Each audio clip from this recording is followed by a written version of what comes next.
Class 7 ഗണിതം 2022-23 second term question പേപ്പറും അതിൻ്റെ ആൻസേഴ്സാണ് ഈ വീഡിയോയിൽ. പ്രവർത്തനം 1. ജോഡി കണ്ടെത്താം. കുട്ടികളുടെ കയ്യിലുള്ള കാർഡുകൾ നോക്കൂ. മുകളിലെ വരിയിലുള്ള ഓരോ കാർഡിനും തുല്യമായ സംഖ്യകൾ രേഖപ്പെടുത്തിയ കാർഡുകൾ താഴെ നിന്നും കണ്ടെത്തി ജോഡികളാക്കുക. അപ്പോൾ ഒന്നാമത്തെ 5 square whole square 5 square whole square എന്നാണ്. അപ്പോൾ 5 സ്ക്വയർ എന്ന് പറഞ്ഞാൽ 5 ഇൻറ്റു 5 ആണ്. 5 ഇൻറ്റു 5. അപ്പോൾ 5 ഇൻറ്റു 5 25 ആണ്. ഇനി 25 ഓൾ സ്ക്വയർ, അതാണ് ഒന്നാമത്തെ. 25 ഓൾ സ്ക്വയർ ഇവിടെ സി ആണ്. ഇനി രണ്ടാമത്തെ √196 14 ഇൻറ്റു 14 ആണ്. 14 ഇൻറ്റു 14 ആണ് 196. അപ്പോൾ 14 ഇൻറ്റു 14 സ്ക്വയർ റൂട്ടിൻ്റെ, അപ്പോൾ ഒരു 14 പുറത്തെടുത്താൽ നമുക്ക് ആൻസർ 14 ആണ്. √196 എന്ന് പറയുന്നത് 14 ആണ്. ഇനി മൂന്നാമത്തെ 0.0004 പോയിൻ്റ് കഴിഞ്ഞിട്ട് 4 സംഖ്യയുണ്ട്. അപ്പോൾ ഇവിടെ 4 എന്ന് പറയുന്നത് 2ൻ്റെ സ്ക്വയറാണ്. അപ്പോൾ 0.2 ഇൻറ്റു 0.2 എന്ന് പറഞ്ഞാൽ അല്ലേ. അപ്പോൾ 0.02 ഇൻറ്റു 0.02, അതായത് പോയിൻ്റ് കഴിഞ്ഞിട്ട് 4 സ്ഥാനം വേണം. അതായത് 0.02 സ്ക്വയർ എന്ന് പറഞ്ഞാൽ 0.0004. അപ്പോൾ ആൻസർ ഇതിൻ്റെ 0.02 സ്ക്വയർ. അപ്പോൾ നമുക്ക് 3 എണ്ണം കിട്ടി.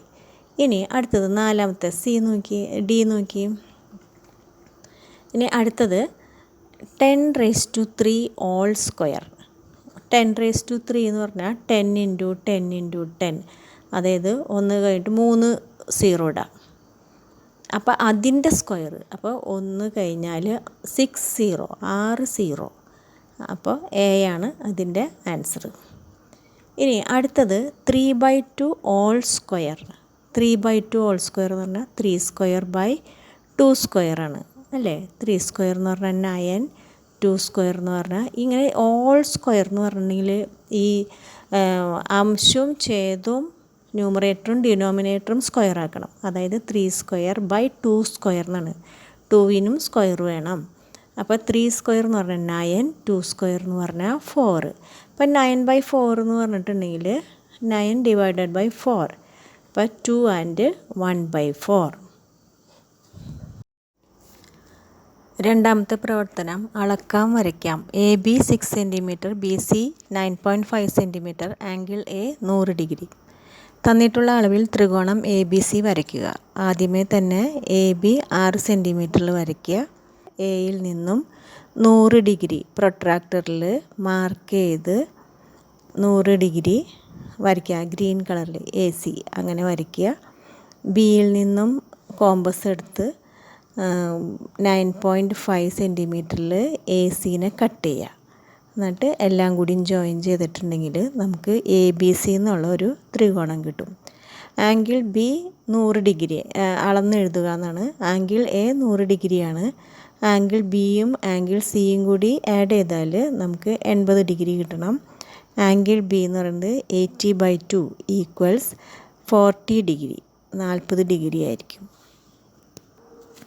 പ്രവർത്തനം 3 പരപ്പളവ് കണ്ടെത്താം. അതായത് ഏരിയ കാണാനാണ്. ഗണിത ലാബിൻ്റെ ചതുരാകൃതിയായ റെക്റ്റാങ്കിളാണ്. ഒരു ചുമർ വിവിധ നിറങ്ങളിൽ പെയിൻറ്റ് ചെയ്തിരിക്കുകയാണ്. അപ്പോൾ ചുമരിൻ്റെ പരപ്പളവ് എത്ര? അതായത് ഇത് റെക്റ്റാങ്കിൾ ചതുരമാണ്. ചതുരത്തിൻ്റെ പരപ്പളവ് റെക്റ്റാങ്കിളിൻ്റെ നീളം ഇൻറ്റു വീതിയാണ്. അതായത് AB ഇൻറ്റു BC. മൊത്തം നീളം 15 ആണ്. 10ഉം 5ഉം കൂടി കൂട്ടിയാൽ നമുക്ക് 15 കിട്ടും. 15 × 6 90 ചതുരശ്ര മീറ്ററാണ്. അതായത് മീറ്റർ സ്ക്വയർ ആണ് ഇതിൻ്റെ പരപ്പളവ്, ഏരിയ. ഇനി ബി നീല പെയിൻറ്റ് ചെയ്ത ഭാഗത്തിൻ്റെ പരപ്പളവ്. നീല പെയിൻറ്റ് ചെയ്തേക്കുന്നത് ഒരു ട്രയാങ്കിൾ ഷേപ്പിലാണ്. അപ്പോൾ അതുകൊണ്ട് ½ BH ആണ് വരുന്നത്. 1/2 ഇൻറ്റു ബേസ് ഇൻറ്റു ഹൈറ്റാണ്. അര ഇൻറ്റു മൊത്തം 15 അപ്പോൾ 6ഉം 1ഉം 7 ഈ 2 സൈഡിലായിട്ടുണ്ട്. നീല ഭാഗം മാത്രം ബേസ് വരുന്നത് 8 സെൻറ്റിമീറ്ററാണ്. അതുകൊണ്ട് അര ഇൻറ്റു 8 ഇൻറ്റു അതിൻ്റെ ഹൈറ്റ് എച്ച് ഉന്നതി എന്ന് പറയുന്നത് 6 സെൻറ്റിമീറ്ററാണ്. അതായത് ചതുരത്തിൻ്റെ ഉന്നതി അപ്പോൾ 6 സെൻറ്റിമീറ്ററാണ്. അപ്പോൾ 8 ഇൻറ്റു 6 24 ചതുരശ്ര മീറ്റർ. ഇനി മൂന്നാമത്തെ ചുവപ്പ് പെയിൻറ് ചെയ്ത ഭാഗത്തിൻ്റെ പരപ്പളവ് എത്ര? അത് ഒരു ട്രപ്പീസിയം ആണ്. അപ്പോൾ അര ഇൻറ്റു ഒരു വശം പ്ലസ് മറ്റേ വശം ഇൻറ്റു അതിൻ്റെ ലംബം അതായത് ഉന്നതി. അപ്പോൾ A plus B into H. അപ്പോൾ 16 ഇൻറ്റു അര ഇൻറ്റു 16 ഇൻറ്റു 6. അപ്പോൾ നമുക്ക് 48 ചതുരശ്ര മീറ്ററിന് ഉത്തരം കിട്ടും. നാലാമത്തെ പ്രവർത്തനം പാറ്റേൺ കണ്ടെത്താം. 11 സ്ക്വയർ മൈനസ് 1 സ്ക്വയർ ഈക്വൽസ് 120 നമുക്ക് പെട്ടെന്ന് തന്നെ നമ്മുടെ മനസ്സിലേക്ക് വരണം 11 സ്ക്വയർ അതായത് A square minus B square. അപ്പോൾ A square minus B square എന്ന് പറഞ്ഞാൽ A plus B into A minus B. അത് ബൈ ഹാർട്ട് പഠിക്കേണ്ടതാണ്. A square minus B square A plus B into A minus B എന്നാണെന്നുള്ളത്. അപ്പോൾ 11 square minus 1 square അതായത് 11. A എന്ന് പറയുന്നത് 11, ബി എന്ന് പറയുന്നത് 1. അപ്പോൾ 11 പ്ലസ് 1 ഇൻറ്റു 11 മൈനസ് 1. അപ്പോൾ 11 പ്ലസ് 1 12 12 ഇൻറ്റു 10 120. രണ്ടാമത്തെ അതേപോലെ തന്നെ 11 കഴിഞ്ഞാൽ പിന്നെ 21. ഒന്നാമത്തെ 11 1 നിന്ന് സ്റ്റാർട്ട് ചെയ്യണു. രണ്ടാമത്തെ 21 2 നിന്ന് സ്റ്റാർട്ട് ചെയ്യണ്. മൂന്നാമത്തെ 31, നാലാമത്തെ 41, അഞ്ചാമത്തെ ലൈനുകൾ കണ്ടോ അടുത്ത 2 വരി എഴുതാൻ പറഞ്ഞിട്ടുണ്ട്. അപ്പോൾ 51 സ്ക്വയർ മൈനസ് 41 സ്ക്വയർ. അപ്പോൾ 51 41 കൂടി ആഡ് ചെയ്താൽ നമുക്ക് 92 എന്ന് കിട്ടും. അപ്പോൾ 92 ഇൻറ്റു 10 920. അതേപോലെ 6th 61 സ്ക്വയർ മൈനസ് 51 സ്ക്വയർ എന്നാണ്.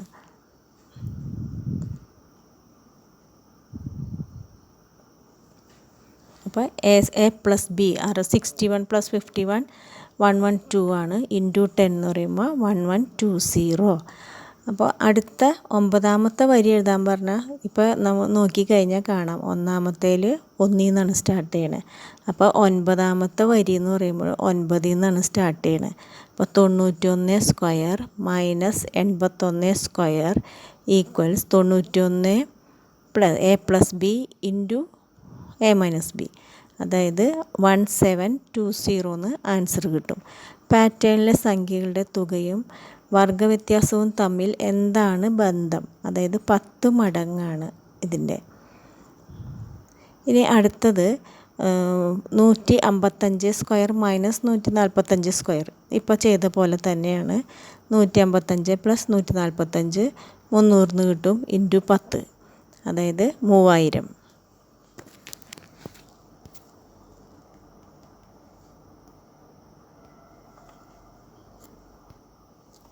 അഞ്ചാമത്തെ പ്രവർത്തനം 360 മീറ്റർ നീളമുള്ള ഒരു ഗുഡ്സ് ട്രെയിൻ ഒരു പോസ്റ്റ് കടന്നു പോകാൻ 24 സെക്കൻഡ് സമയമെടുത്തു.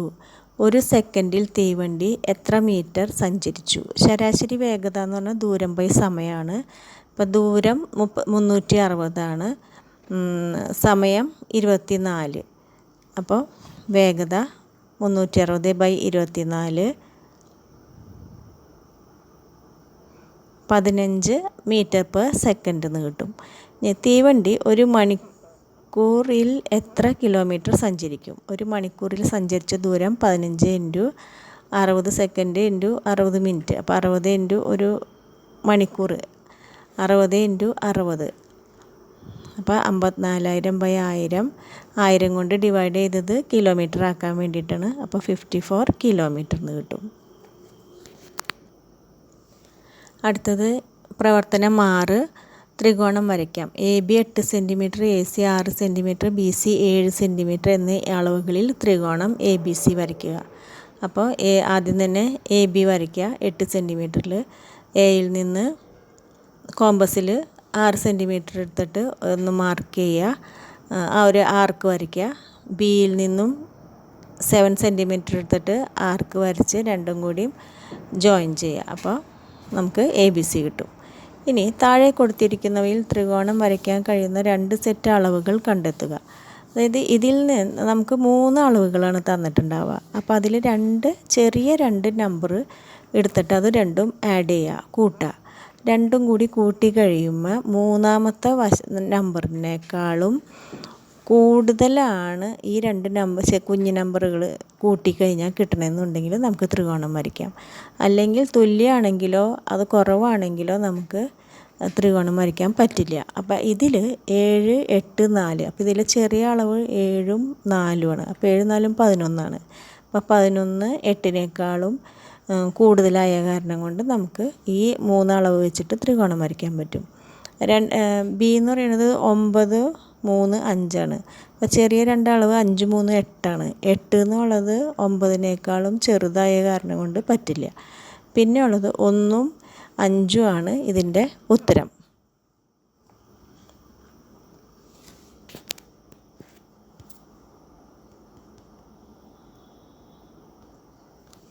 പ്രവർത്തനം 7. ചെറിയ ടാങ്കിൽ 500 ലിറ്റർ വെള്ളവും വലിയ ടാങ്കിൽ 1500 ലിറ്റർ വെള്ളവും കൊള്ളും.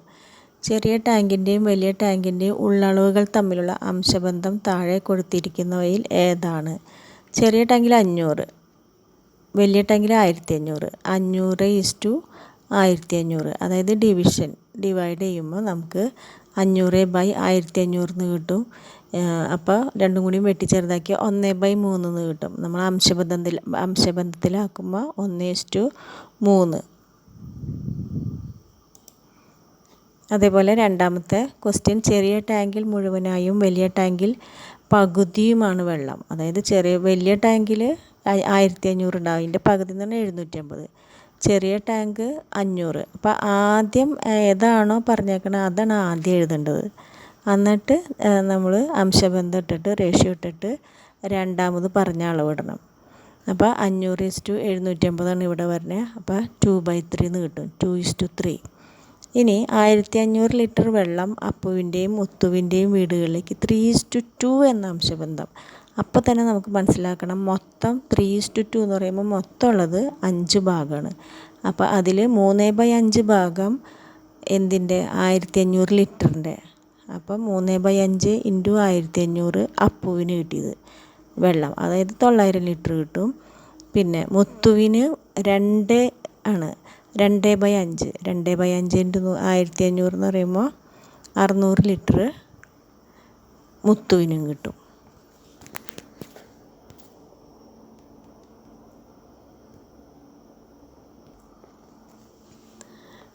പ്രവർത്തനം 8. വിനോദയാത്ര. തിരുവനന്തപുരത്ത് നിന്ന് മൂന്നാറിലേക്ക് രാവിലെ 6 മണിക്ക് വിനോദയാത്ര പുറപ്പെട്ട കാർ 45 കിലോമീറ്റർ മണിക്കൂറിൽ ശരാശരി വേഗം സഞ്ചരിച്ച് ഉച്ചയ്ക്ക് 12 മണിക്ക് മൂന്നാറിലെത്തും. അപ്പോൾ 6 മണി തൊട്ട് 12 മണി വരെ 6 മണിക്കൂർ എടുത്തു എത്താനായിട്ട്. ഇതേ സമയത്ത് തന്നെ തിരുവനന്തപുരത്ത് നിന്ന് ഒരു ബസ് മൂന്നാറിൽ 30 km/h സ്പീഡിലാണ് സഞ്ചരിച്ചത്. അപ്പോൾ കാർ സഞ്ചരിച്ച ദൂരം കാണാനായിട്ട് ശരാശരി ദൂരം കാണാനായിട്ട് വേഗത × സമയം, അതായത് 45 കിലോമീറ്ററിന് ആദ്യം സ്പീഡായിരുന്നു, അതേ × 6 മണിക്കൂർ. അപ്പോൾ 270 കിലോമീറ്ററാണ് അതിൻ്റെ സഞ്ചരിച്ച ദൂരം. അപ്പോൾ ബസ് സഞ്ചരിക്കാനെടുത്ത സമയം കണക്കാക്കുക. സമയം എന്ന് പറയുമ്പോൾ ദൂരം ബൈ വേഗത. ഇപ്പോൾ 270/30 കിലോമീറ്റർ അല്ലേ പിന്നെ സഞ്ചരിച്ചത്. അപ്പോൾ 9 മണിക്കൂറാണ് സമയമെടുത്തത്. വേഗത എന്ന് പറയുമ്പോൾ അടുത്തത് കാർ ശരാശരി 54 km/h സഞ്ചരിച്ചു എങ്കിൽ എത്ര മണിക്ക് മൂന്നാറിലെത്തുമായിരുന്നു? അപ്പോൾ 270 മൊത്തം ബൈ 54. അപ്പോൾ 5 മണിക്കൂർ എടുക്കും. അപ്പോൾ അതായത് ആദ്യം 6 മണിക്കൂർ എടുത്തപ്പോൾ 12 മണിക്ക് എത്തി. 5 മണിക്കൂർ എടുക്കുമ്പോൾ 11 മണിക്ക് മൂന്നാറിൽ എത്തുമായിരുന്നു.